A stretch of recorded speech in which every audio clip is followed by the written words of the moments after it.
کسی نے پوچھا یا علی یا ابو الحسن، مولا یہ ناقوس صرف آواز ہی آواز ہے یا یہ کچھ کہتا بھی ہے؟ علی نے کہا خدا کی قسم اگر ان یہودیوں کو معلوم ہو جائے کہ اس ناقوس سے کیا آواز نکلتی ہے تو یہ پہلے ہی دن مسلمان ہو جائیں۔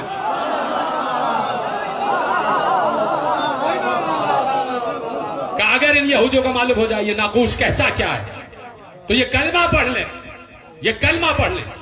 تو لوگ لرز رہے تھے، رونگٹے کھڑے ہو گئے، لوگوں کے چہرے زرد ہو گئے کہ علی کیا کہہ رہے ہیں؟ کہ یا علی یہ کچھ کہتا بھی ہے؟ ہاں سنو۔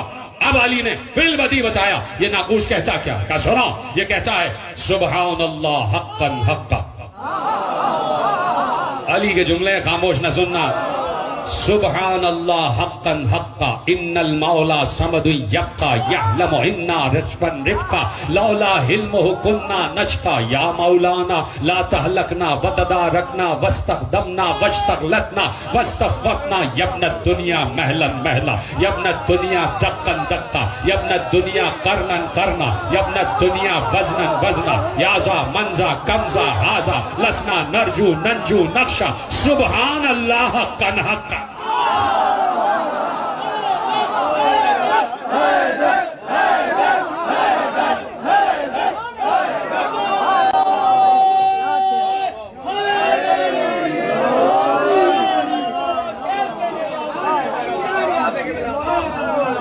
کسی کو معلوم ہی نہیں کہ ناقوس میں سے توحید کی آواز آ رہی ہوتی ہے، اور توحید کی سب سے طاقتور ترین آواز کا نام ہے علی۔ توحید کی سب سے طاقتور ترین آواز کا نام ہے، نہیں سب نے نہیں کہا، میں نعرہ لگا رہا ہوں، نعرہ میں لگا رہا ہوں، توحید کی سب سے طاقتور ترین آواز کا نام ہے سلامت رہو۔ کبھی ایسا نعرہ بھی نہیں سنا ہوگا آپ نے۔ جب نعرہ ایسا ہو تو جواب دینے والے بھی آپ جیسے ہونے چاہیے۔ تو یہ ناقوس یہ 13 رجب کو علی علی کی سزا دیتا ہے، یہ غدیر کے دن علی علی کی سزا دیتا ہے، اور یہ عاشور کے دن حسین حسین کی سزا دیتا ہے۔ اس کی آواز بدل جاتی ہے، اس کا مزاج بدل جاتا ہے۔ جیسے آپ نے ابھی ہائے کہا، یہ عاشورے کو ہائے حسین کہتا ہے، اور اس کو پتا ہے کہ کوئی سہون کی گلیوں میں ہائے حسین کہتا ہوا گزر رہا تھا، اور وہ جو گزر رہا ہے وہ ایسے ہی ہائے حسین نہیں کہہ رہا تھا، اس نے اپنے آپ کو زین العابدین کی شبیہ بنایا ہوا تھا، اپنے ہاتھوں میں ہتھکڑیاں، پاؤں میں بیڑیاں، گلے میں طوق پہن کر، اور وہ ہائے حسین کہتا ہوا جاتا ہے۔ جسے تم آج دھمال کا نام دیتے ہو، یہ دھمال ہائے حسین ہے۔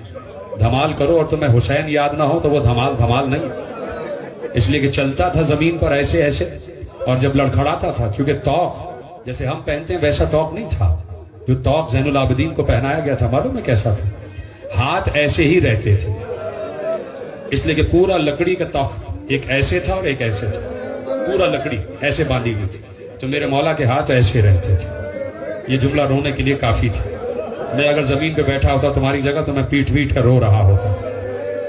کربلا سے کوفے، کوفے سے شام تک میرے مولا کے ہاتھ ایسے ہی رہے ہیں، اور قلندر نے زین العابدین کی شبیہ بنایا، ایسے ہی اپنے آپ کو طوق میں جکڑ لیتا تھا، اور ہائے حسین جب کبھی لڑکھڑاتا تھا تو کبھی ایسے ہو جاتا تھا، کبھی ایسے ہو جاتا تھا، اس طرح چلتا تھا۔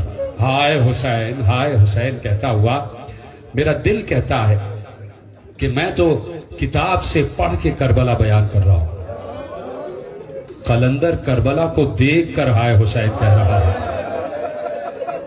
کربلا کو دیکھ کر ہائے حسین کہہ رہا ہے۔